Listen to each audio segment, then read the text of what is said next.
welcome to the Press On Podcast. This is episode 30. My name is Justin, and I am so glad you are joining us. This is our first show of 2022, and as promised last week, we are starting a series to go through the book of Jonah, an Old Testament book towards the end of the Old Testament. A lot of us know the story of Jonah and the whale and getting swallowed and winding up having to go to the city of Nineveh, which is the city he did not want to go to. But a lot of us haven't ever taken a time to pause and really dive deep into the story of Jonah. And that's what I want to do for the next couple of weeks, is to really dive in, and no pun intended, by water and fish and diving. But today I want to look at chapter 1. Let's just read chapter 1, verses 1 through 3. It says this: "The word of the Lord came to Jonah, son of Amittai. Go to the great city of Nineveh and preach against it, because its wickedness has come up before me." But Jonah ran away from the Lord, and he headed for Tarshish. He went down to Joppa, where he found a ship bound for that port. After paying the fare, he went aboard and sailed for Tarshish to flee from the Lord. Now, when I read the story of Jonah, I see that there's a little bit of Jonah inside of me. And if you're being honest, I bet you would say the same. Because sometimes God calls us to do things that are out of our comfort zone, and we just want to run. How many times have you just wanted to run away from what God was telling you? And so today, I just want to look at 4 ways that we can see Jonah inside of us, 4 things that happened to Jonah that we can relate to our lives in chapter 1. First one is this, and it's simple. It's that God is going to often ask you to do things that you don't want to do. I think God is in the business of calling people outside of their comfort zone. I mean, like we read in verse 2, he tells Jonah, go to the city of Nineveh. This city is full of wickedness, and for whatever reason, Jonah just didn't want to go. Maybe Jonah knew being around the wickedness would be bad for him. Maybe he was just fed up with the city of Nineveh and he just didn't want to be there. But God is calling him to do something he doesn't want to do. And I think God will do that to you, and he'll do that to me as well. And so just be prepared that God calls us to live a life out of our comfort zone. If you are comfortable in your Christian walk, if you are comfortable day by day, I would challenge you to reevaluate, to really ask God, what is it he's calling you to do? Because most likely it's going to be something outside of your comfort zone. And number 2 is that I think you can always find a boat sailing in the wrong direction. We read that Jonah, he needed to flee to Tarshish. So he went down to Joppa, he paid the fare, he found that boat going in the wrong direction. And God's not going to force you to do anything you don't want to do. There's always going to be a way to run, but it doesn't mean it's right. And it doesn't mean that he's not going to create circumstances to try to get you to go into the right direction. We have free will, though. And so there's going to be an easy way out. But can I challenge you, especially in this new year, to try not to take the easy way out. Try not to find the boat sailing in the wrong direction. Do the hard things that God is calling you to do. Number 3 is that God just might send a storm to grab your attention.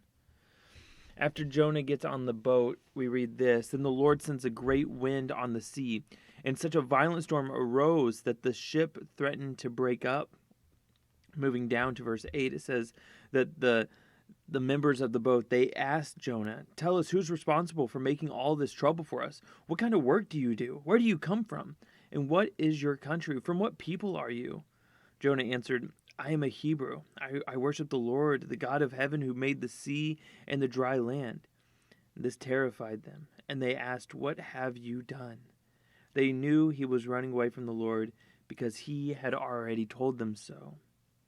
And then Jonah says this: "Pick me up, throw me into the sea," he replied, "and it will become calm. I know that it is my fault that this great storm has come upon you."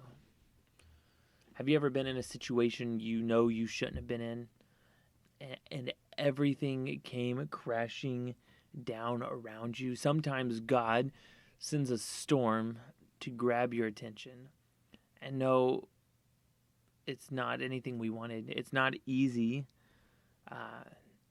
but God needs our attention. We have been trying to run away from him, and so he has to do something, which leads me to the last point. In chapter 15, we read this, or verse 15. As we wrap up chapter 1, it says this: Then they took Jonah, he threw him overboard into the raging sea. The sea grew calm. At this, the men greatly feared the Lord, and they offered a sacrifice to the Lord and made vows to him. Now the Lord provided a huge fish to swallow Jonah, and Jonah was in the belly of the fish for 3 days and 3 nights. Here's what I know. Jonah's worst nightmare was exactly what he needed. I mean, things couldn't possibly get worse for Jonah, right? He gets thrown off the ship into this raging sea. The sea might have died down, but he's still in the middle of the sea by himself. And then he gets swallowed by a giant fish. But as we see the story of Jonah play out, it's going to be exactly what he needed. And sometimes when God causes a storm in our life and it feels like it's our worst nightmare and everything is falling down, maybe that's what we need.